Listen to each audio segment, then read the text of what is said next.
Halo.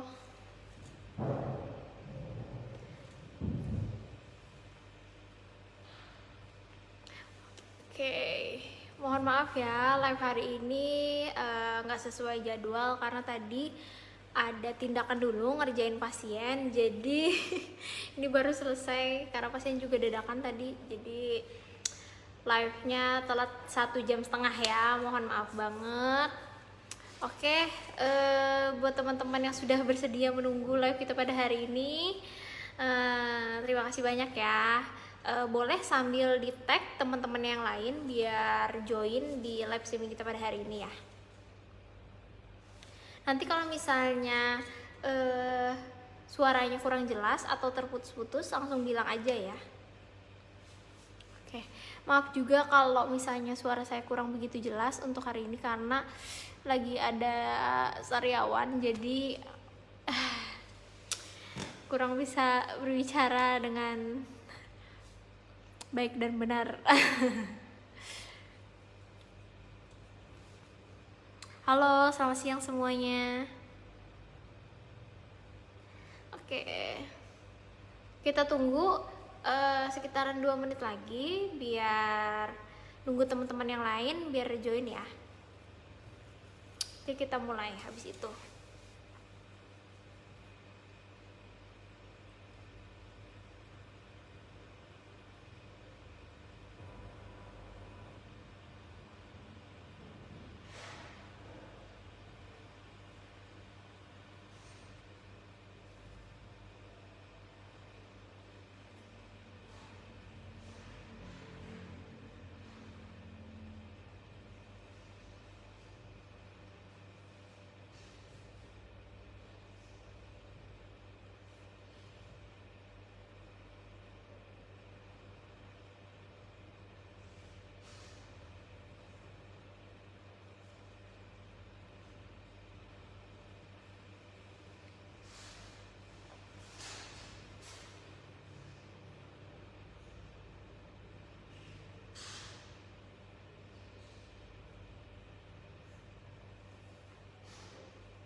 Halo, semangat pagi Vitaners.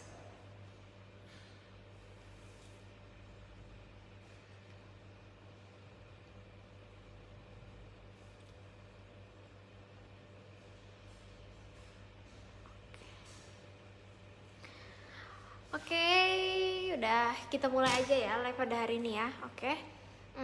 Selamat siang teman-teman semua. Ketemu lagi bersama saya Dr. Nedia, dokter official dari Vitanostin yang biasa menemani teman-teman semua buat live streaming bersama-sama.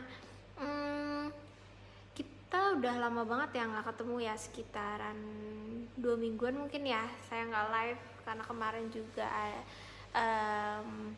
materinya kemarin juga udah habis dan kemudian kita minggu ini mulai materi baru lagi.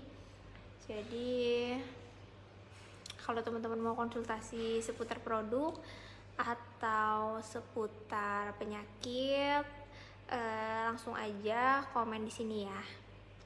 Ini teman-teman yang hadir gimana kabarnya sekarang?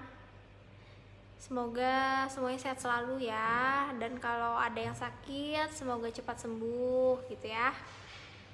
Teman-teman yang ikut live hari ini dari mana aja nih? Ini dari Kulon Progo, kemudian Gunung Kidul, Blora Jawa Tengah, Bali, ada yang dari Bali juga. Oke. Yang lain dari mana aja nih?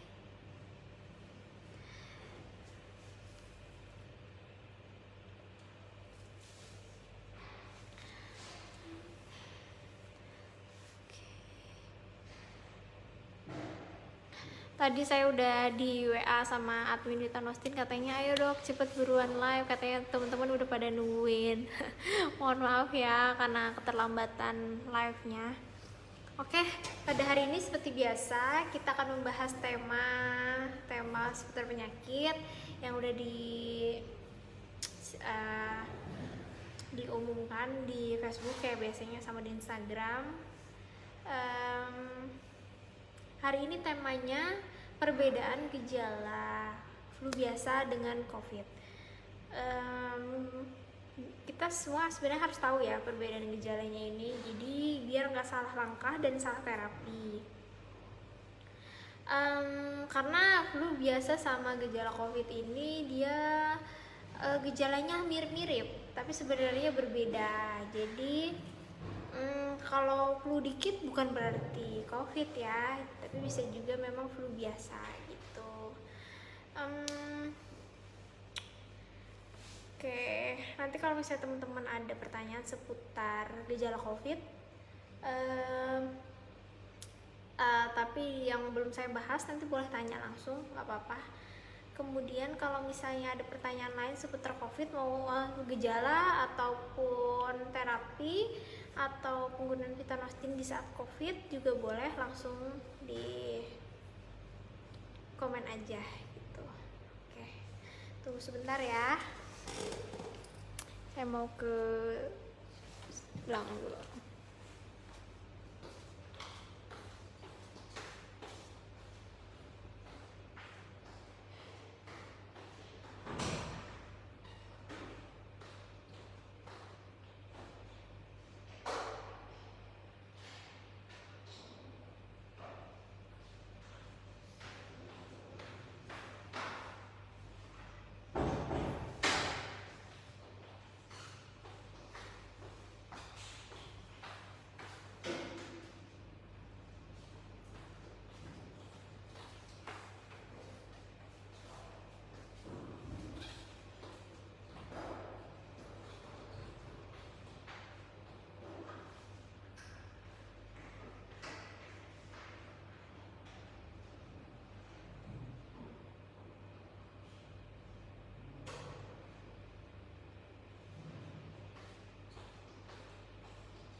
Oke, kita mulai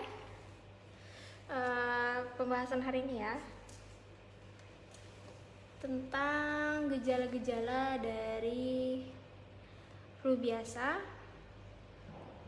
Nah, oke, flu biasa itu bisa juga disebut dengan influenza. Jadi apa aja sih bedanya influenza sama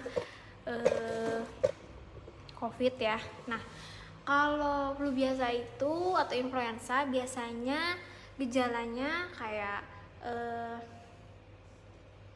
demam, dia juga ada demamnya, sama-sama ada demamnya. Kemudian ada batuknya juga kadang-kadang kalau influenza. Kemudian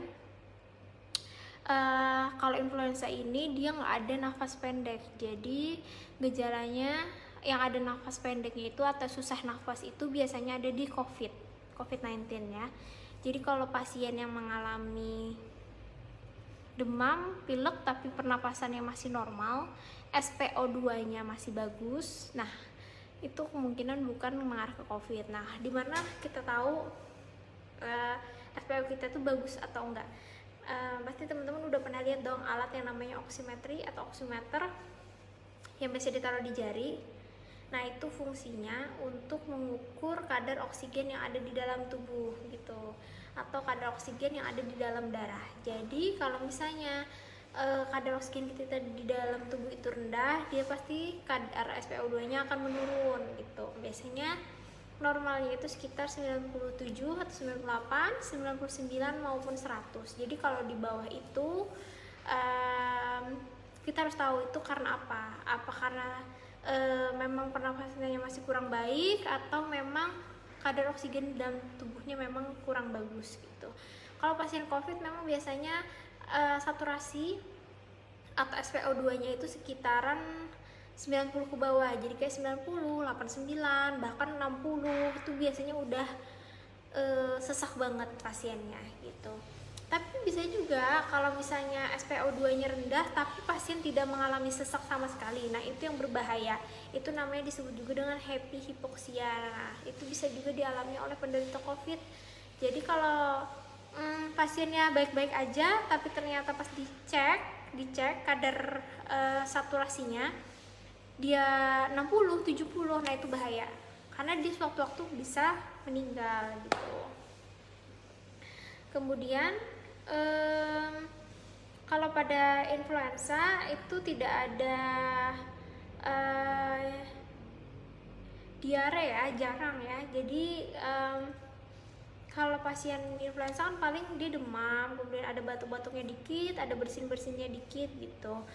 Tapi dia nggak ada yang namanya diare, nggak ada yang namanya nafas pendek gitu. Nah, sedangkan diare dan nafas pendek itu biasanya ciri khas pasien yang mengalami atau menderita COVID gitu. Kalau COVID ini biasanya dia demamnya tinggi, kemudian dia batuk, tapi batuknya itu lebih kering biasanya kalau penderita COVID itu, dan batuknya terus menerus jadi kayak gitu. Batuknya sering dan kering banget kayaknya tenggorokannya gitu. Karena apa? Karena cairan yang ada di tenggorokannya itu dia nggak bisa keluar gitu. Nah itu yang bikin biasanya pasien tuh pengen batuk terus tapi nggak bisa ngeluarin apa-apa, jadi batuk kering. Kadang pasien yang mengalami COVID juga akan mengalami gejala nafas pendek atau sesak nafas. Makanya kan pasien COVID sangat membutuhkan oksigen tambahan yang biasanya dipakai selang di hidung gitu ya. Kemudian kalau COVID jarang sih bersin-bersin. Biasanya kalau bersin-bersin itu di influenza ya, bukan di COVID. Kemudian pasien COVID juga akan merasakan badannya terasa nyeri. Kemudian kadang diare juga. Badannya terasa lemas banget, kemudian kehilangan penciuman gitu.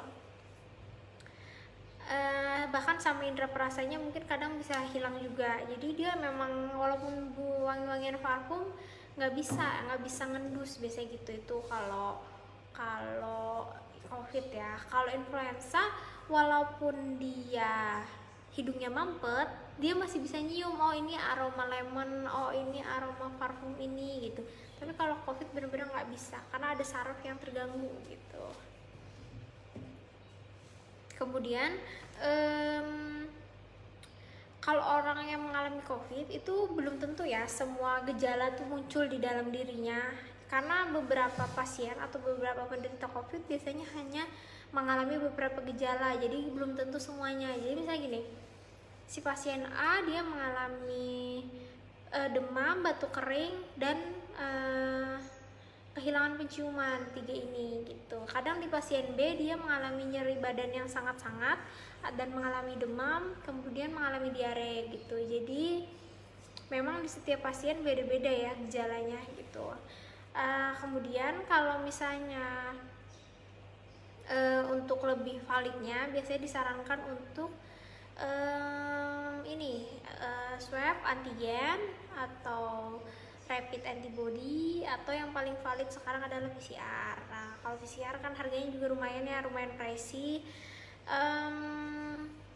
Tapi dengar-dengar kayak swab PCR ini ya harganya udah mulai turun ya, diturunin pemerintah ya gitu.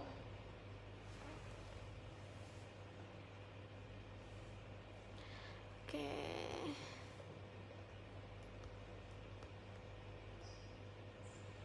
Nah, oke. Mungkin beberapa pertanyaan ada juga nih. Dok, saya udah swab antigen, ternyata hasilnya positif. Perlu nggak sih tes PCR lagi? Gitu. Oke, biasanya kalau udah swab antigennya positif, itu tanpa kita PCR pun itu sebenarnya udah hasilnya positif. Jadi nggak usah PCR lagi, buang-buang duit gitu.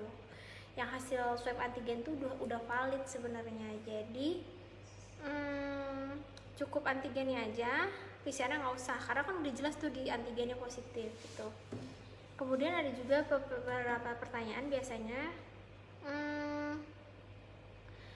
dok saya swab antigen negatif gitu, tapi ada ini nih gejala COVID, misalnya mengalami demam, batuk kering, kemudian hilang indera penciuman, sama diare. Nah ini kan udah gejala COVID banget kan ya, tapi kenapa swab antigennya positif? Nah kalau udah kayak gitu kita pasti akan menyarankan untuk PCR, karena pasti PCR lebih valid ya, karena kan swab antigennya negatif nih tapi dia gejalanya gejala COVID.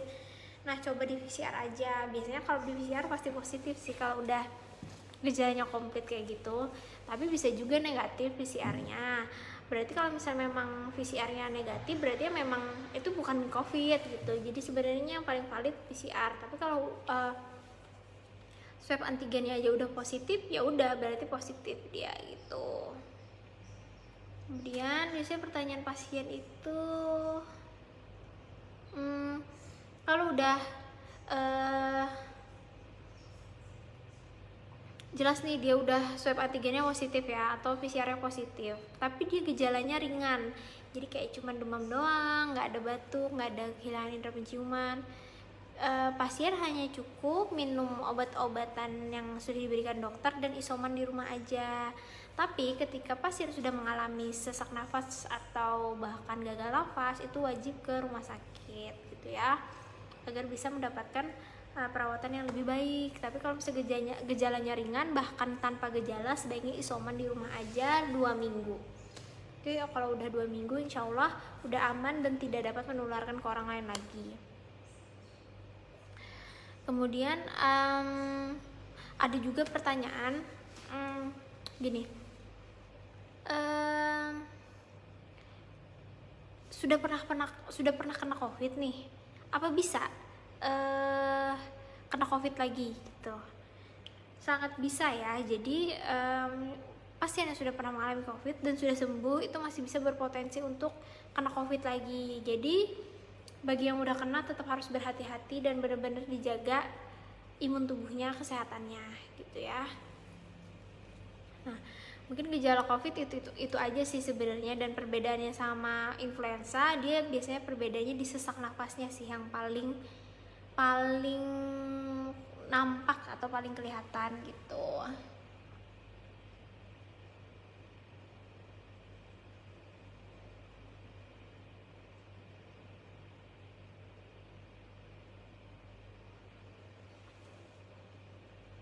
Oke, kita langsung ke pertanyaan aja ya, ke pertanyaan teman-teman. Oke, saya scroll ke atas ya, kita cari pertanyaan dari yang paling atas. Nanti kalau misalnya belum sempat kebaca, kirim ulang aja ya.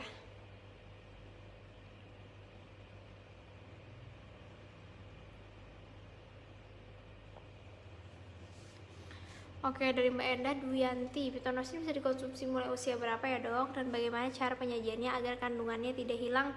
Dan jika balita terkena COVID, bagaimana cara mengatasinya? Mohon penjelasannya dok. Oke,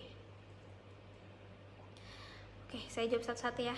Untuk pitanosin bisa dikonsumsi dari usia 15 tahun ke atas ya. Kemudian cara penyajiannya agar kandungannya tidak hilang itu dengan cara menggunakan air dingin atau air es. Jadi nggak boleh pakai air panas, karena air panas akan merusak komposisi yang ada di dalam pitanosin. Jadi kalau misalnya teman-teman mau bikin pitanosin, coba aja pakai air biasa, air dingin, air mineral 100 ml dicampurkan dengan serbuk satu bungkus serbuk pitanosin. Nanti diaduk aja, nanti boleh langsung diminum. Jadi jangan menggunakan air panas ataupun air hangat ya gitu. Kemudian ada juga pertanyaan, jika balita terkena COVID, bagaimana cara mengatasinya? Kalau balita susah ya, biasanya kasusnya itu sebaiknya memang harus ke rumah sakit, karena penanganan balita yang terkena COVID apalagi kalau dia memiliki gejala yang berat, itu sebaiknya dirawat di rumah sakit aja gitu ya. Oke. Kemudian ada pertanyaan lagi. Halo, semangat pagi juga teman-teman.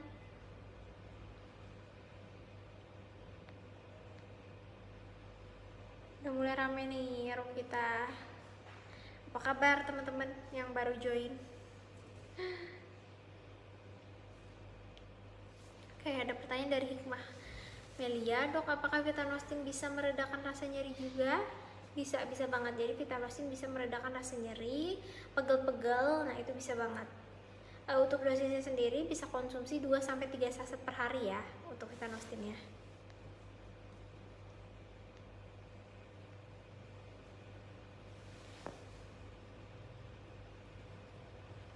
Kak, kalau setiap pagi pasti bersin-bersin kayak sedang pilek, tapi kalau siang tidak, itu biasanya kenapa Kak? Oke, itu biasanya ini ya, alergi. Jadi memang alergi dingin itu. Jadi kalau udah siang kan kita udah agak anget tuh, suhu ruangannya atau suhu lingkungan kita udah agak anget, jadi dia udah nggak bersin-bersin lagi. Memang ada beberapa orang kayak gitu ya, jadi nggak bisa kena dingin di pagi hari, dia pasti akan bersin-bersin. Itu namanya rinitis alergi biasanya. Cara penyembuhannya pun ya paling ini, menghindari paparan dingin gitu. Tapi vitanostin bisa kok membantu untuk mengurangi gejala-gejala yang disebabkan oleh alergi. Jadi coba aja sambil minum vitanostin ya. Dok mau tanya, apakah vitanostin bisa membantu penyembuhan kehilangan indera penciuman? Nah, ini mungkin kehilangan indera penciumannya karena COVID ya. Jadi untuk menangani gejala-gejala tersebut, sebenarnya vitanostin bisa membantu untuk mengurangi gejala tersebut. Tapi untuk obat-obatan dokter tetap harus diminum ya. Jadi vitanostin ini fungsinya untuk mempercepat penyembuhan dan mengatasi gejala-gejalanya gitu.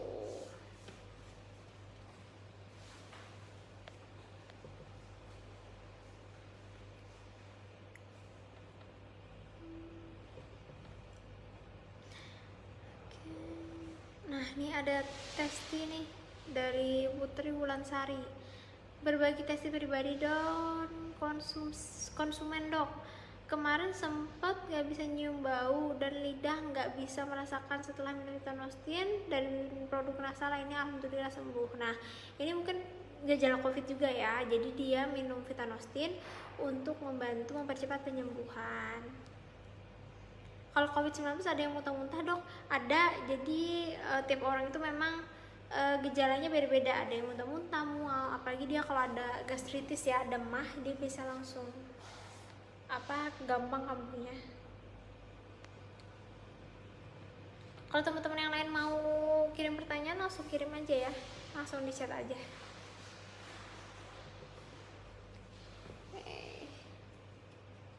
Saya sambil minum dulu ya. Karena lagi sariawan jadi agak susah ngomongnya dan nggak bisa terlalu kering. Kalau terlalu kering sakit banget.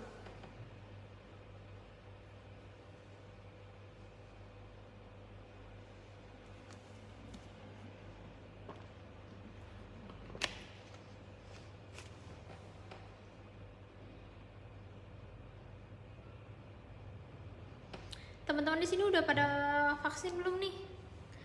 Yang belum vaksin segera vaksin ya. Oke, kita lanjut ke pertanyaan dari Fitri Altak. Dok, untuk vaksin yang harusnya diberikan 2 dosis, apa akibatnya jika dosis kedua tidak diberikan? Nah, kalau misalnya udah pernah vaksin pertama,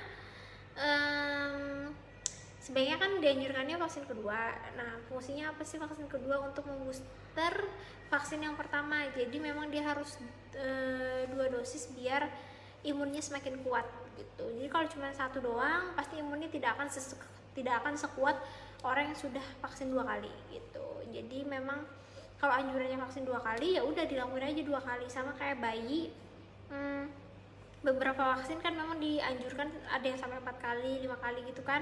Nah, ya udah ikutin aja biar bener-bener tubuhnya itu atau antibodinya itu bener-bener terbentuk sempurna gitu. Jangan setengah-tengah ya.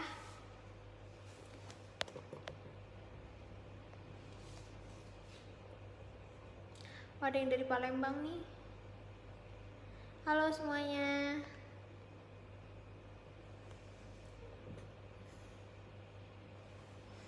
Untuk anosmia berapa bungkus kita konsumsi vitanostin? Untuk anosmia 2-3 saset per hari ya.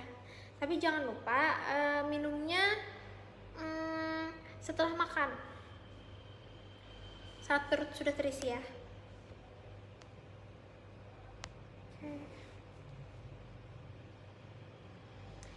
Kebumen hadir. Kulit kering, apa vitanostin bisa buat kulit segar, cerah dan lembab? Bisa banget, karena Dan vitamin kan kaya dengan antioksidan. Nah, antioksidan itu bagus banget buat kulit. Nah, jadi kalau pengen cerah, lembab, segar, minum vitamin.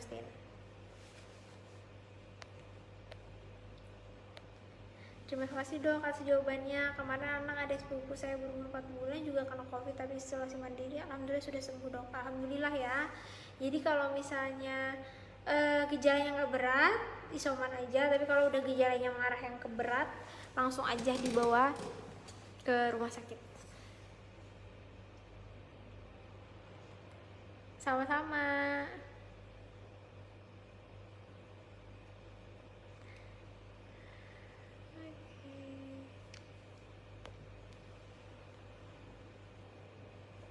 Ini saya sambil antri vaksin kak. bagus. Semoga nanti gejala after vaksinnya ringan ya. Tuh yang belum vaksin ayo segera vaksin. Saya udah vaksin kok 2 kali. Untuk yang booster ketiga belum nih, karena belum ada waktu.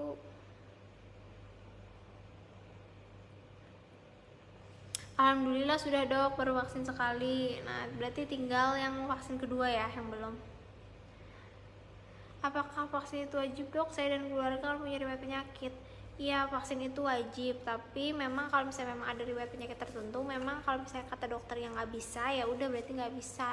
Tapi tergantung kan riwayat penyakitnya apa dulu. Kalau cuma riwayat penyakitnya gastritis atau mah doang mah bisa ya kan. Tapi kalau penyakitnya berat kayak penyakit autoimun, nah itu nggak bisa divaksin gitu.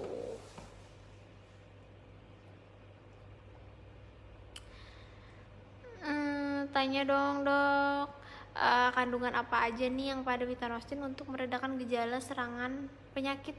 Bedanya apa vitamin dengan produk vitamin yang lain? Kandungan apa aja yang bisa untuk meredakan gejala serangan penyakit? Maksudnya penyakit apa dulu nih? Kemudian bedanya apa vitamin dengan produk vitamin yang lain? Kalau vitamin ini dia akan menggunakan bahan-bahan herbal ya, atau bahan-bahan buah-buahan, jadi lebih aman untuk dikonsumsi jangka panjang gitu.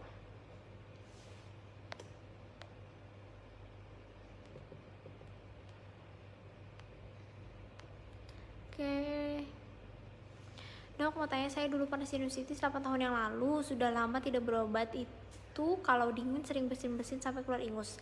Apa vitamin bisa mengatasi untuk meringankan bersin saat cuaca dingin? Ya bisa. Jadi memang vitamin itu bisa mengatasi gejala-gejala yang disebabkan oleh alergi gitu. Tapi memang hasilnya sendiri atau efeknya nggak singkat ya, nggak yang langsung kita sekali minum vitamin langsung hilang penyakitnya, enggak dong. Pasti butuh proses gitu.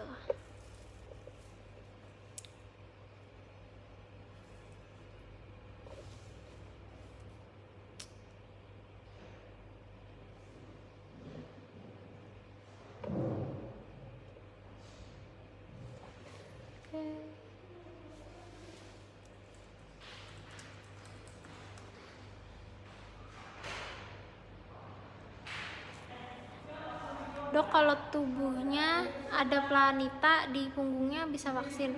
Planita platina apa ya maksudnya ya? Platina ya? Anu ya, ini ya bekas operasi ya. Nanti tergantung saat kita di screening. Nanti kan ada akan dokter yang screening, ditanyain aja bis boleh apa enggak, karena kan kita nggak tahu nih platinanya sebesar apa atau seperti apa atau ada kontraindikasinya gitu. Nanti saat screening dibilang aja, dok saya ada platina nih bekas operasi kayak gitu, bilang aja. Saya penderita asam lambung, apakah bisa vaksin? Bisa banget. Yang jelas nanti saat vaksin disarankan saat tubuh kita memang fit, kemudian kita sudah makan, dan kalau bisa memang saat kondisi benar-benar sehat ya gitu.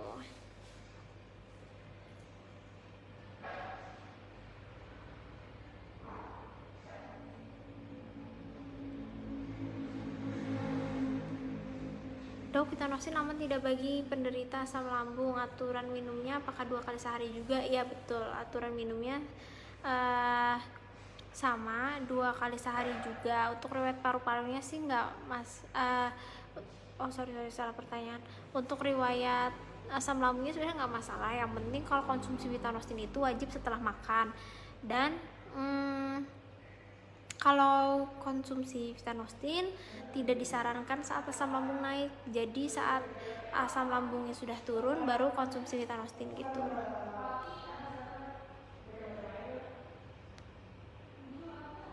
Dok, kalau ikut vaksin ada riwayat bronkitis nggak apa-apa dok? Nggak apa-apa kalau bronkitis, nggak apa-apa. Yang penting tidak lagi kambuh ya, nggak lagi kambuh.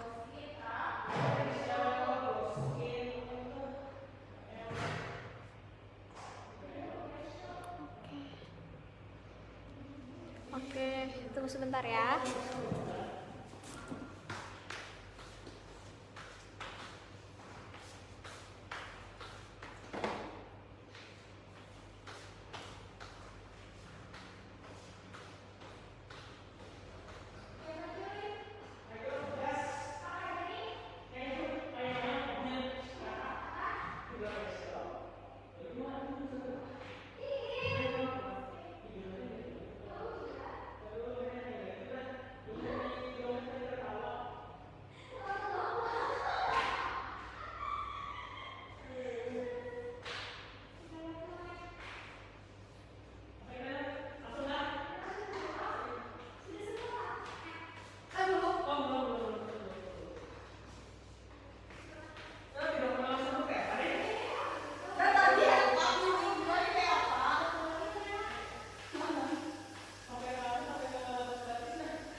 Oke, teman-teman, maaf sudah menunggu. Kita lanjut lagi ya. Tadi ada pasien ada datang.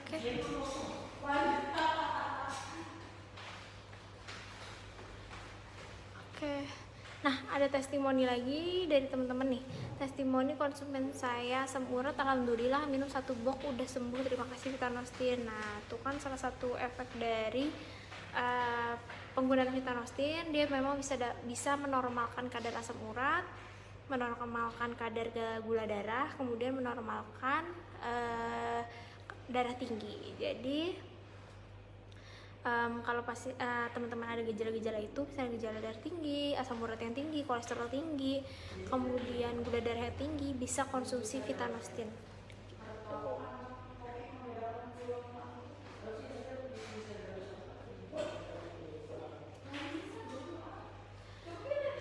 Kemudian ada pertanyaan dari dari Yati Verdi Sukmo. Oke. Dok, mau tanya, kalau riwayat TB paru terus ketika minum obat dokter itu jantungnya berdebar terus, di badan itu terasa panas, itu apa harus divaksin? Terima kasih.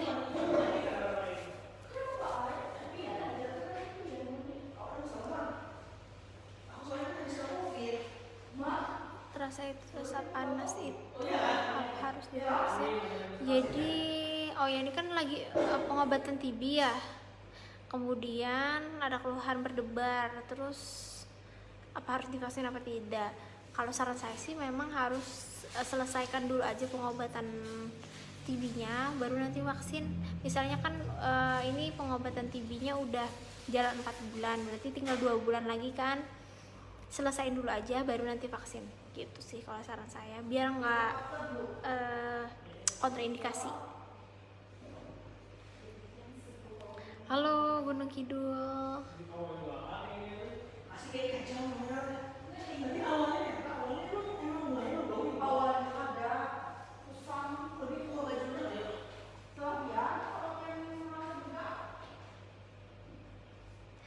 Dok, mau tanya, vaksin vaksin apa efeknya ya, karena di tempat saya ada yang meninggal setelah divaksin selang 1-2 hari. Kenapa ya dok? Kira-kira Bu Sui bolehkah vaksin? Terima kasih sebelumnya. Oke, sebenarnya banyak teman-teman yang bertanya kayak gini ya. Nah sebenarnya yang bikin meninggal itu bukan karena vaksinnya, tapi mungkin ketika divaksin dia memang sudah positif COVID. Nah kenapa harusnya ketika kita mengalami positif COVID atau lagi merasakan ada gejala-gejala COVID, sebaiknya tidak divaksin dulu gitu.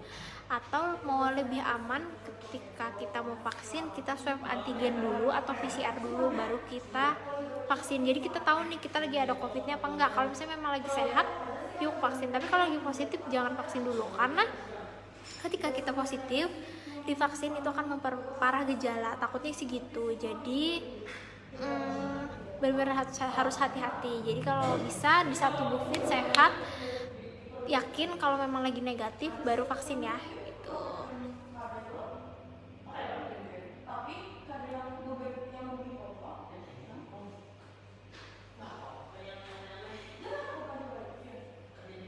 Oh ya dok, habis operasi apakah bisa vaksin? Soalnya kemarin takut ikut vaksin dok. Operasi apa dulu ya ini? Kalau operasinya ringan-ringan aja boleh kok vaksin, asal luka operasinya mungkin harus kering dulu. Tapi tergantung ya ini operasi apa dulu nih. Oke, kalau teman-teman yang lain masih ada pertanyaan boleh ya langsung dikirim aja pertanyaannya.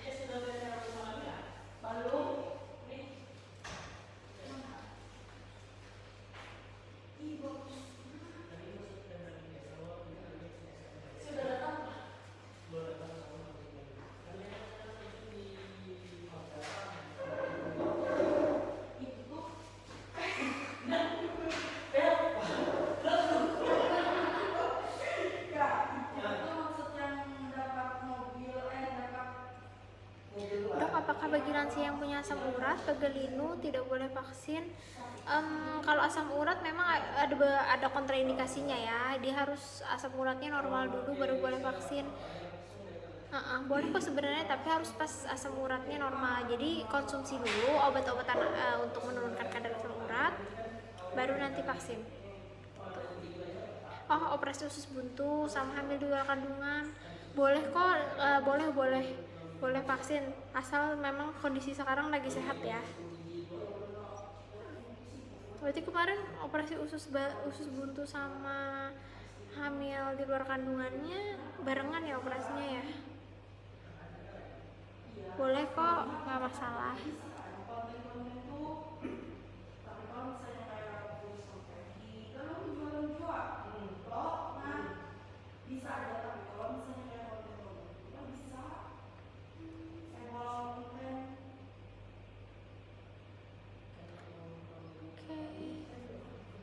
Kira-kira masih ada yang kurang gak nih tentang pembahasan kita di tentang gejala COVID?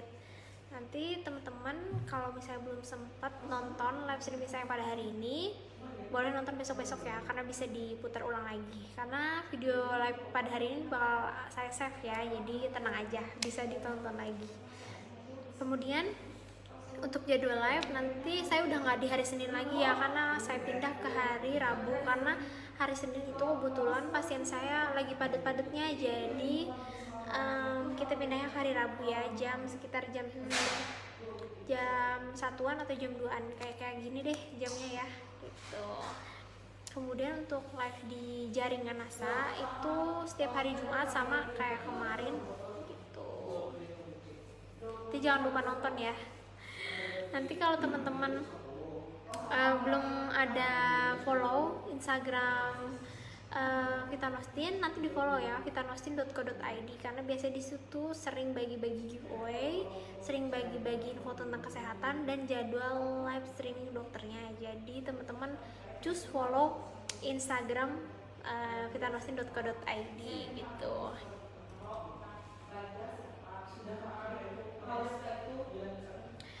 Oke nih, yang mbak yang tadi ya, jadi kalau operasinya udah kering boleh vaksin? Boleh ya dok, operasinya barengan. Oke, boleh kok, yang penting harus fit ya kondisi tubuhnya.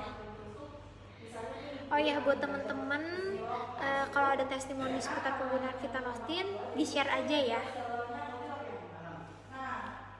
Jadi buat teman-teman yang belum pernah konsumsi Vitanostin kan bisa baca-baca tuh testimoni dari teman-teman yang udah pernah konsumsi. Jadi udah tahu, oh ini nih manfaatnya kalau kita konsumsi Vitanostin gitu.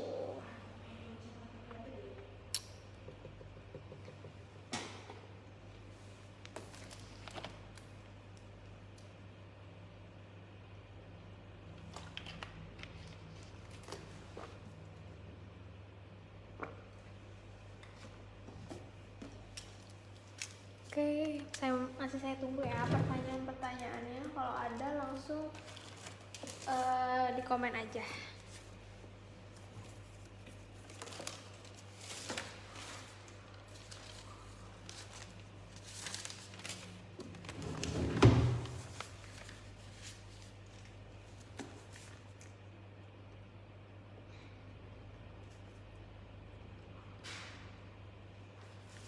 Mac, foto before after.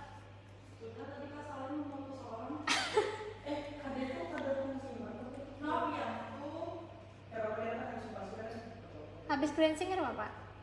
Sudah memassas Bapak. Habis massage kan Bapak? Dok, bandingnya tinggal sepakai. Oh ya Kak, udah. Habis. Oke.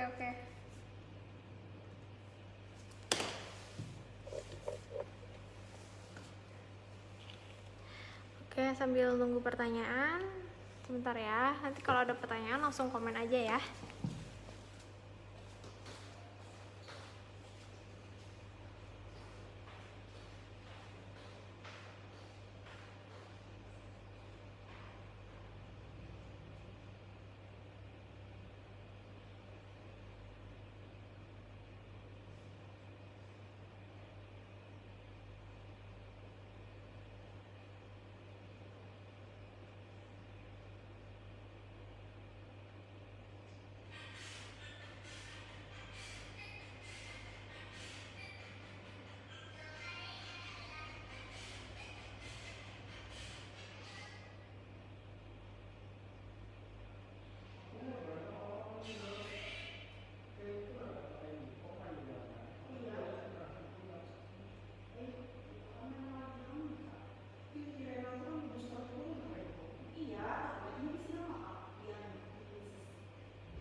maaf ya, tadi ada yang nganter barang.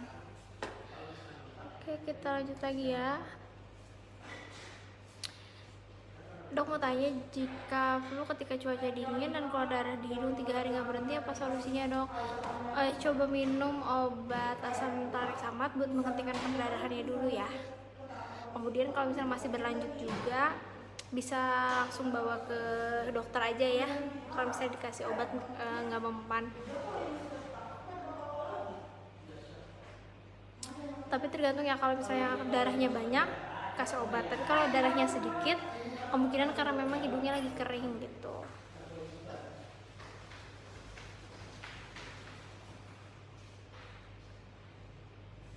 Oke, dok mau tanya, ibu mertuaku sering mengalami panas tangan kayak terkena cabai gitu, kalau nggak dipijit nggak hilang rasa pedasnya. Sudah tes sama asam urat normal, kolesterol normal.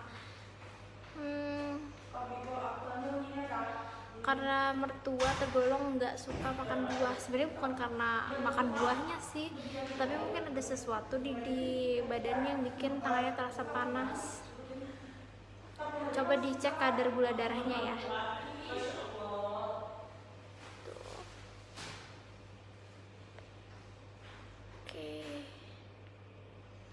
Oke, kalau udah nggak ada pertanyaan lagi, kita akhiri live pada hari ini ya. Maaf kalau misalnya live terputus-putus. Nanti jangan lupa ikutin lagi live saya di hari Rabu berikutnya.